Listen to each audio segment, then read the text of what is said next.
Right, so by popular request, I'm going to talk about gold because I mentioned it in my previous video and how I traded gold on Friday after the NFP. And I've got the day chart on here. You can see I've got one position open. So this is, well, it's the weekend now, so even this is a real trade that's on. And I'll discuss that trade in a minute. But I just wanted to show you, interestingly, the reason I sold gold was because we hit the 50-period daily moving average, and we're just at around about that 61.8% fib level, and we'd had a bullish candle up to the top of this previous resistance over here.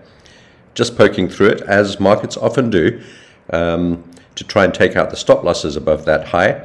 They often do that and then reverse. So just be aware of that. When you place your stop losses, don't put them right above the previous high if that's what you're trading. Be aware that there's often a move through the previous resistance in this case to take out the stops and to try and flush out those short positions, and people can reload at a slightly higher price. But what's interesting about this day chart is we've got a tweezer top. Now I've got a little bit of software on this TradingView charting setup which just highlights me these things. I could look at them myself and pick out the same patterns, but the software does it for you, and it's quite a nice reminder. And that TT there stands for tweezer top. Now this pattern rarely happens in gold. In fact, the candle patterns that I picked out, hanging man candle, a gravestone doji candle, that sort of thing, hanging man, tweezer top. What else do I look at? There's another one. And actually on these TradingView charts, yeah, so that was a tweezer bottom actually. That was a bullish signal, though that one didn't work out. But having said all of that, a tweezer top is very rare, and it's often a very good bullish or bearish reversal pattern, depending. You could get a tweezer bottom and a tweezer top. And this time we got a tweezer top. Now, that only became apparent after the day closed. But I want to show you how I traded this. So I'm going to go across to the 5-minute chart very quickly, like I did with NASDAQ. And this is pretty simple, really. And I was in and out of gold. You saw the previous account statement, which I showed you on the previous video. There were quite a lot of trades on gold, as well as NASDAQ, S&P, and a couple of currencies that I was scalping during this move after the NFP.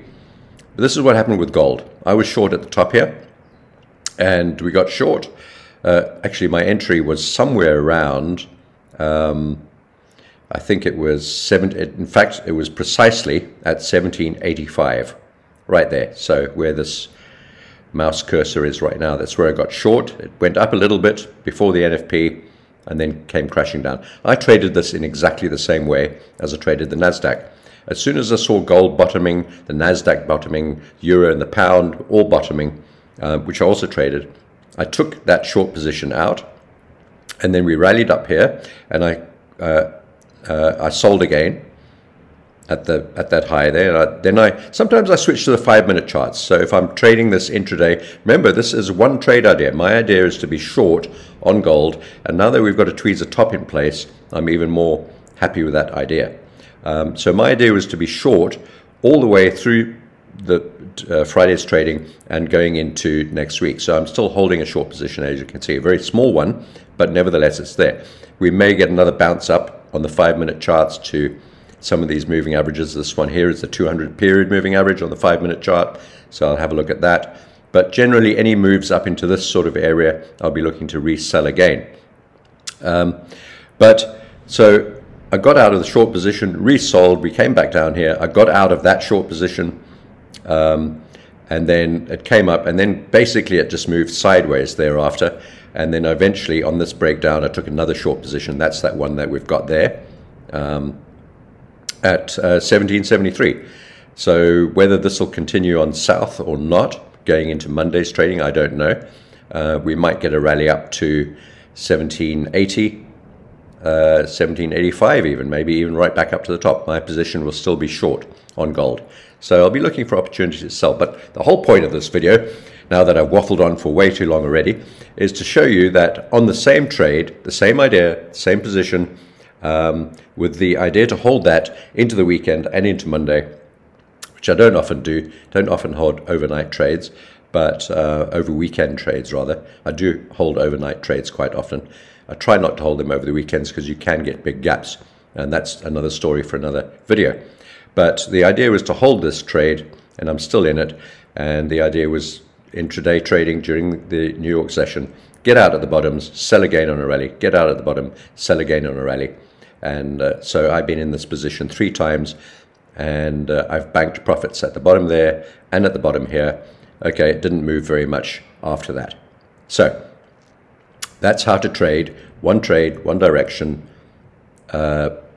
multiple times, but keeping the same idea in place. I hope you understand that my idea was never to be long on gold, it was always to be short.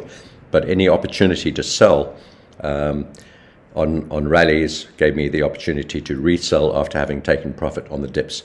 So not like the NASDAQ. The NASDAQ made a beautiful series of lower highs, lower dips, lower highs. And if you have a look at the previous video, you'll see that. So we made we bounced, we made a peak, then we made a new low, made a lower bounce, a lower peak, made a new low, and then we've just rallied up again. And you saw that I took a final trade towards the end of play, which I recorded live for you on the previous video, and you saw me take that trade. Gold kind of moved sideways, but same idea. Managed to get 2 or 3 trades, I think 3 trades out of this, taking profit on 3 of them, on 2 of them, and the third one is still open at this current price at 17.74, call it 17.73.90. Okay, well, I hope you found that useful. The whole idea is to stick in one direction and to try and churn that trade, almost milk it, scalp it as it proceeds in the direction that you're wanting to trade in the direction of your trade idea. Okay.